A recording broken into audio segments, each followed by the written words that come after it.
Well, here we go. It's wide open. We got 1 day and 35 food plots. It's go time.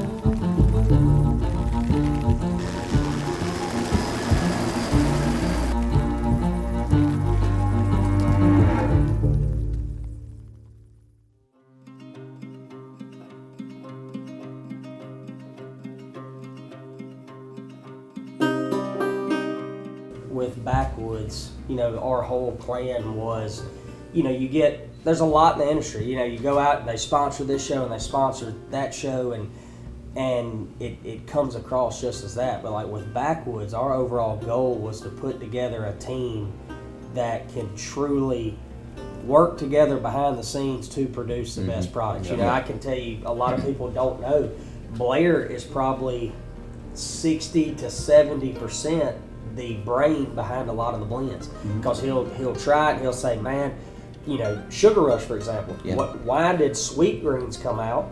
That's because he said, listen, Sugar Rush is great, I love Sugar Rush, but I need some radishes. So that evolved. It was so funny. Me and Cody were talking about this year. Said, what's the main difference between the radishes? I've been putting Backwoods radishes in mine the last couple of years.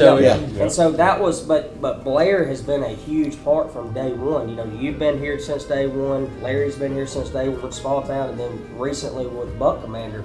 This has been the core group that has really built the blends. It's not just a, hey, let's go sell this for $19 and 40% margins like a lot of the industry. Like it's truly, man, that's going to run the price up a little bit, but that's what needs to happen. That needs to be what's in that blend. So, and I think that's what's unique about this table is having truly a team with no egos that are working to make the best product. A diverse team all over the country to try in different places. Exactly.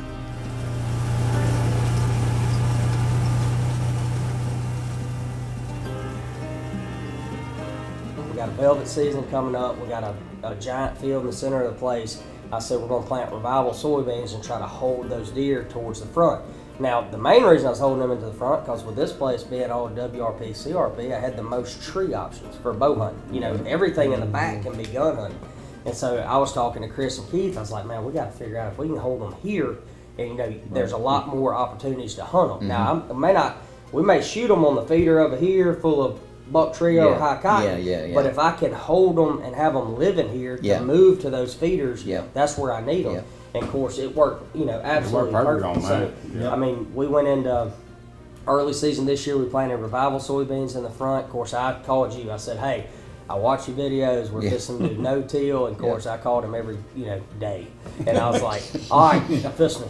Cody loved me for about 2 weeks. We are going with a no-till process and pretty minimum equipment. We're going to use all side-by-side. We got a side-by-side spreader, and then we do have a tractor with a Arena Ace.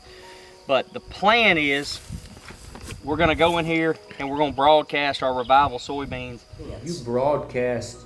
You didn't no-till drill. Correct. You just This broadcast. was 100%. I called him. I did everything. He said, do exactly what I say. The thing I always try to do, we all try to do, is we're trying to plant the best things we can for the most economical price, right? We can't spend tons of money because we're not pulling grain back out. On the flip side, which is helping us, we can leave some things in the field, and it's helping our soil grow, where when the farmers are taking it all out, then they're kind of starting over, right? Yeah. So, you don't have to put as much in it to grow as the farmers do, because they're trying to grow a crop, then they're taking it all out, But the thing is, when you can get into minimal tillage, no tilling, and there's a lot of debates on that, and yes, different soils matter, everything matters, but if you can get into where you're not turning the dirt over as much, then typically speaking, you're going to have better weed control, you're going to have more moisture in the ground, you're going to have a deeper organic matter, and then you also get a little bit of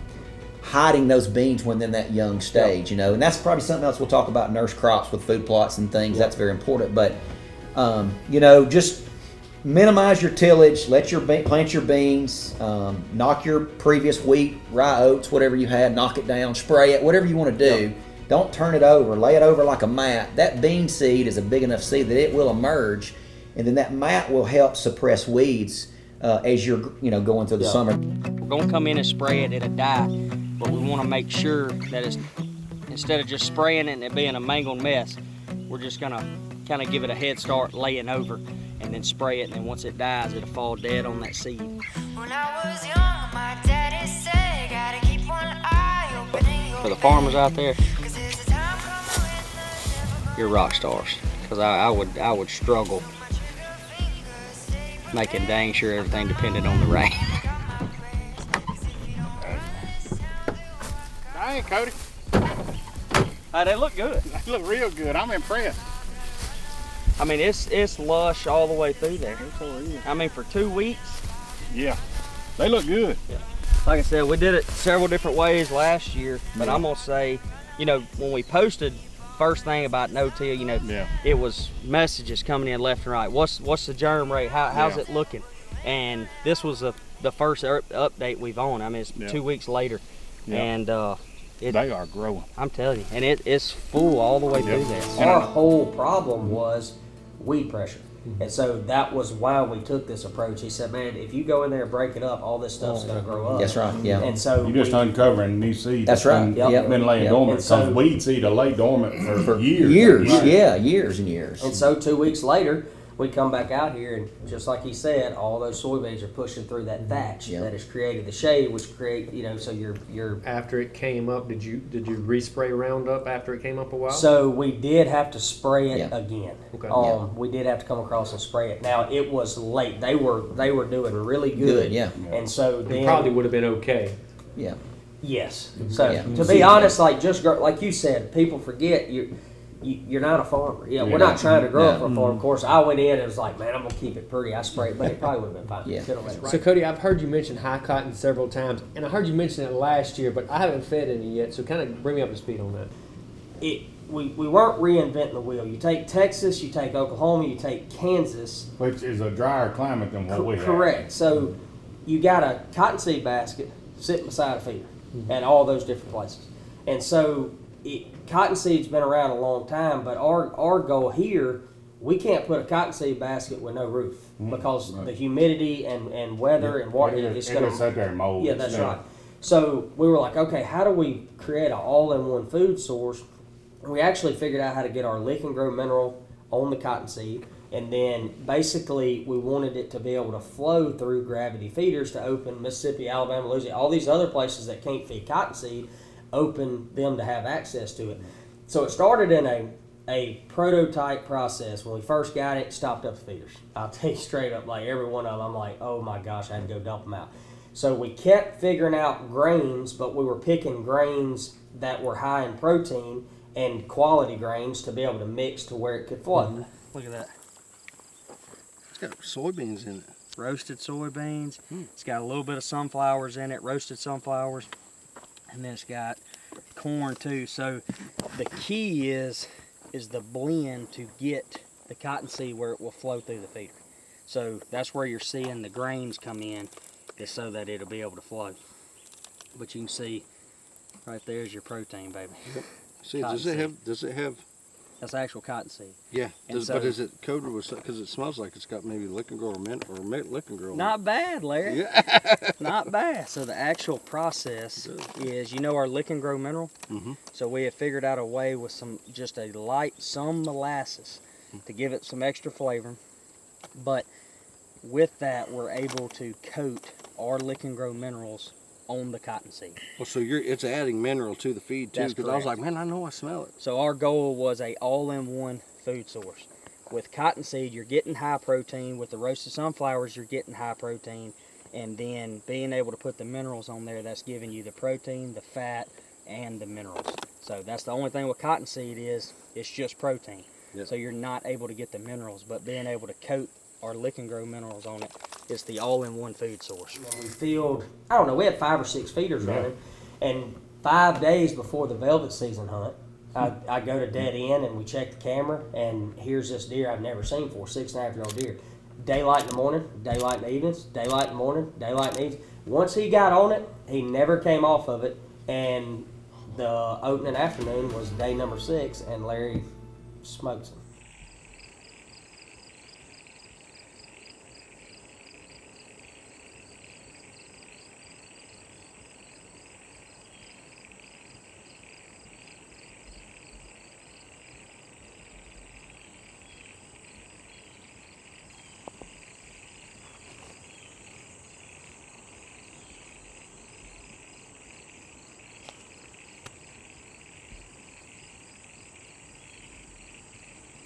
They're coming.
I got him.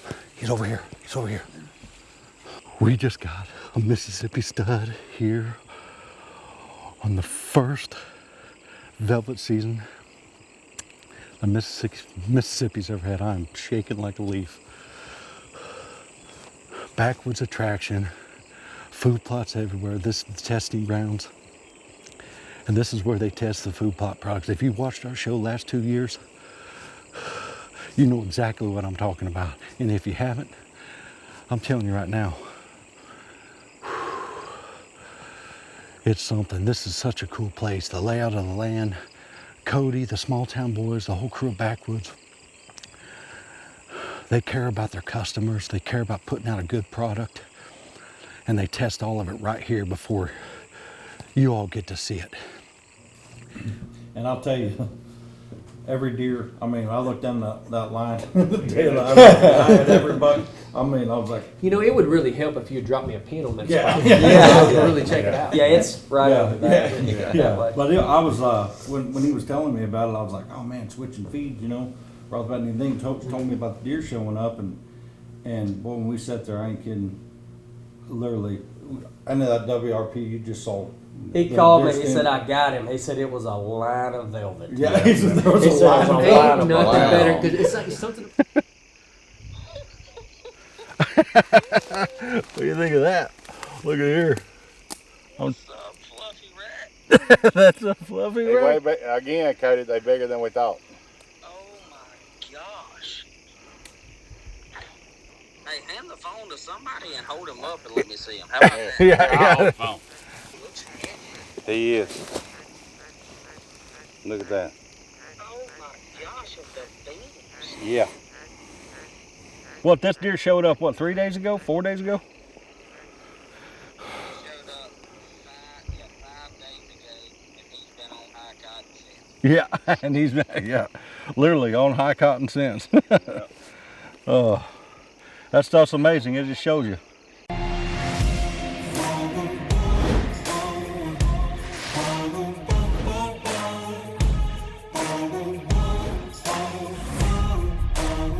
Something to live for. Something to live for. You can tear me down, but I'm gonna stick around. Something to live for.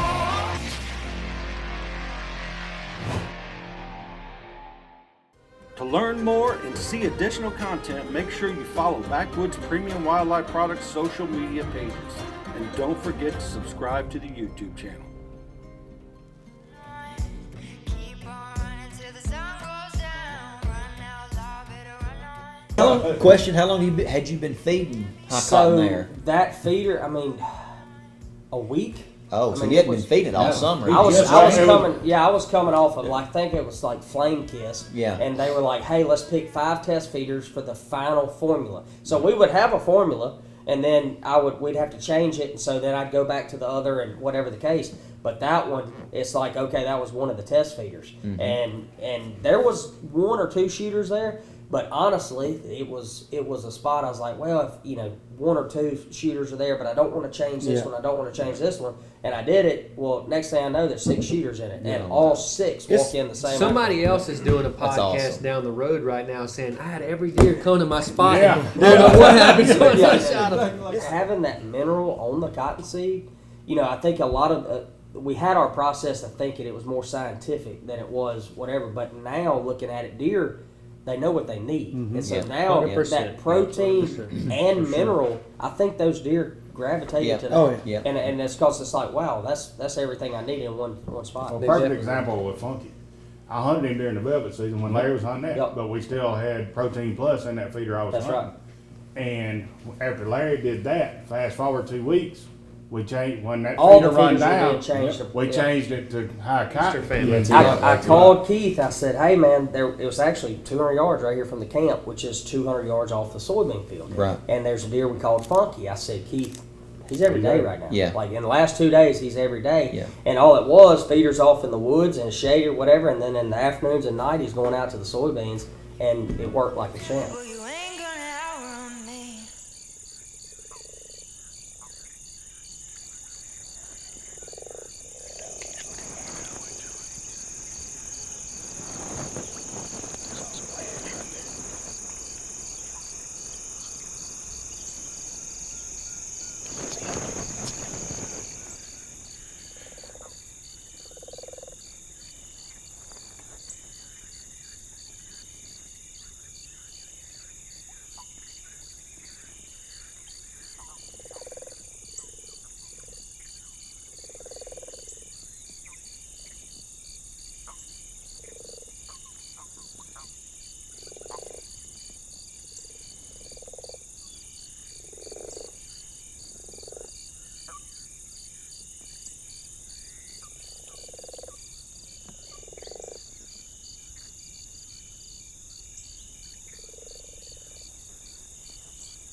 Joey. Man. I'm shaking. He did a little different than what we thought he was going to do. We figured we was going to shoot him over here, but he come around over here feeding on those sawtooths. Man. It was so pretty. He come all the way around, just up in there, just feeding on those acorns. Oh, he was hiding behind that tree on us.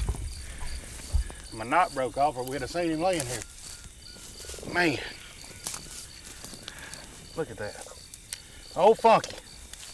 That's what we named that deer when he first showed up. My first buck at the testing grounds. That's a good way to start it out for sure. He done broke that point off over there. Trent said if he could pick any deer up here, this would be the one he'd That shoot. would be him. That is awesome. He couldn't resist that high cotton. I mean, he has been coming there every day. We was in Ohio all last week, and Joey got back home Friday. He come and changed the batteries in the camera. It went dead. It had been in there for 3 weeks, and filled the feeder back up with high cotton again. And that night he showed up. We're going to have to put him on the front of the bag. Oh yeah, and then the next night he showed up before it got dark. And tonight he showed up even earlier. He couldn't resist it. That was like a really cool process to me to see it go through. We knew the formula, we knew the ingredients was good, and we knew it's what it needed to be, but we had to tweak the formula to get it to flow. Once it flowed, then you had deer. It's like, man, everything's eating it, they're loving it, deer are staying on it, daylight activities, high protein. He don't let you look at the cameras? No. So I'll be honest with you. Hey, you seen the pictures of the deer that Cody kills here and the pictures of the deer. I've been looking over there. Is you and Caleb sharing accounts? Shit, Caleb is on my account, yeah. He's on my account. You're a better man than me. Yeah. That's like letting your friend borrow your wife. Yeah. You can't do it.